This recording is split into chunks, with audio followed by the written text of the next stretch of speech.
How to fill up your ArriveCan form, Part 1. How to register. Go to the App Store and download ArriveCan application. Go to the Google Play Store if you're an Android user. When you open it, it should look like this and you should click Create Account. Scroll down the privacy notice because I know you're not going to read it, and then click Next. Enter your email address twice to confirm it, and then click Continue.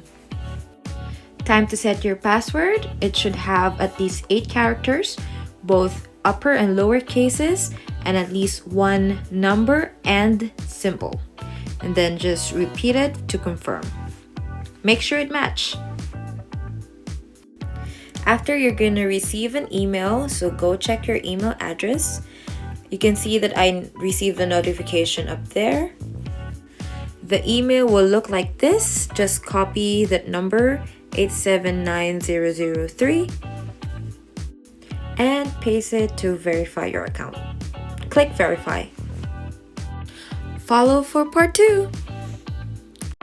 How to fill up your ArriveCan form, Part 2. How to upload your travel document. So when you add a traveler, you need 2 things: your travel document and your proof of vaccination. These are the accepted documents that you can use as your travel document, but I think usually people would use their passports.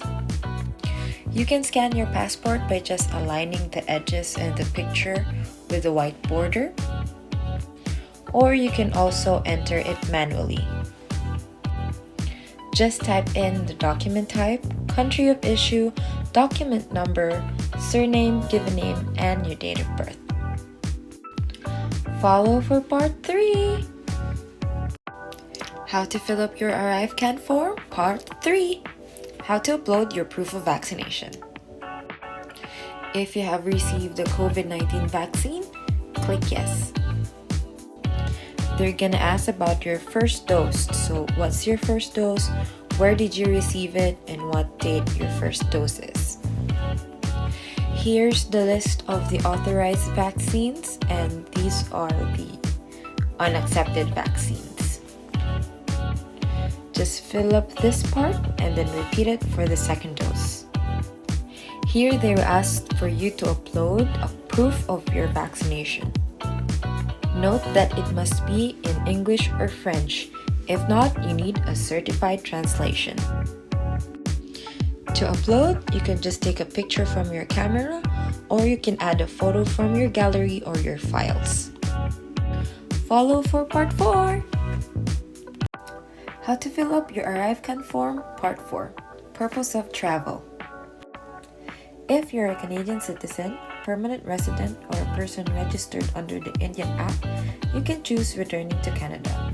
These group of people can always enter Canada if they meet the requirement. Foreign nationals can only enter Canada if and only if they're fully vaccinated for non-essential purposes. So if they're here for business, tourism, recreation, or entertainment.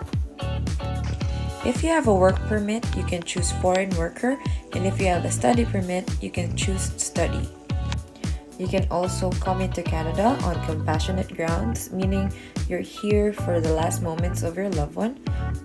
Lastly, family reunification, when a foreign national wants to enter Canada to be with a family member who is a Canadian citizen or permanent resident, who intends to stay for 15 days or more.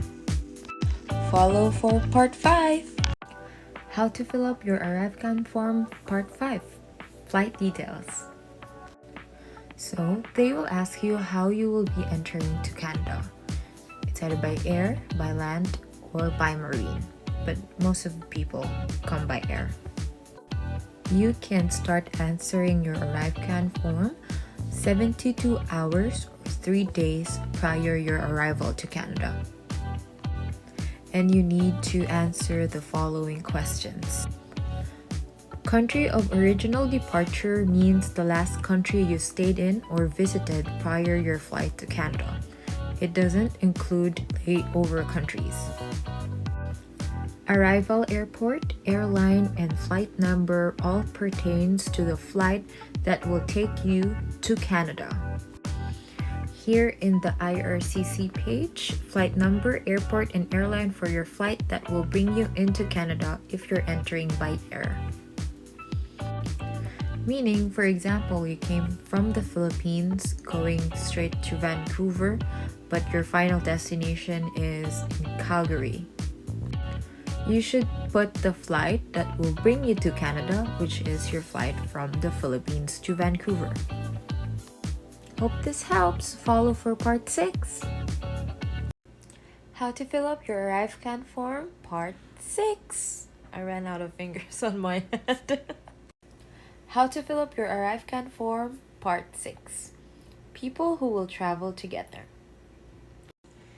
This question has been asked a lot in my YouTube channel, so I really felt the need to make this video. So in this part of the ArriveCAN form, it says here that people traveling together with the same purpose of travel and who plan to be at the same location for the full duration of their quarantine period can be listed below. And you can list up to 8 travelers in one ArriveCAN form and can enter Canada together using the same ArriveCAN receipt. Yeah, so for example, you're an international student and you're coming in with your husband or your wife and your children. All of you can be in just one ArriveCAN receipt because you're traveling for the same purpose. Hope this helps. Follow for part 7. How to fill up your ArriveCAN form, part 7. COVID testing. So all individuals 5 years and older are required to show a COVID-19 test result. It can either be negative if it's taken within 72 hours prior your departure, or positive if it's taken between 10 to 180 days prior your departure. It should be molecular, meaning it's either PCR or the other forms that I'm not familiar with, but please take note, antigen tests are not accepted. If you don't have the right COVID-19 test, you may be denied boarding or entry in Canada. And lastly, you need to have a suitable 14-day quarantine plan. Follow for part 8 and the last part of the ArriveCAN series. How to fill up your ArriveCAN form, part 8. What to do after you completed it. So when you're satisfied with your entry, you just click submit to finish. And wait until your ArriveCAN form is fully submitted until 100%. Then you will receive this ArriveCAN receipt. You will also receive a copy in your email address. Just show this ArriveCAN receipt to the Canadian border officer when you arrive here in Canada. Hope this helps. Follow and comment if you have questions. Bye!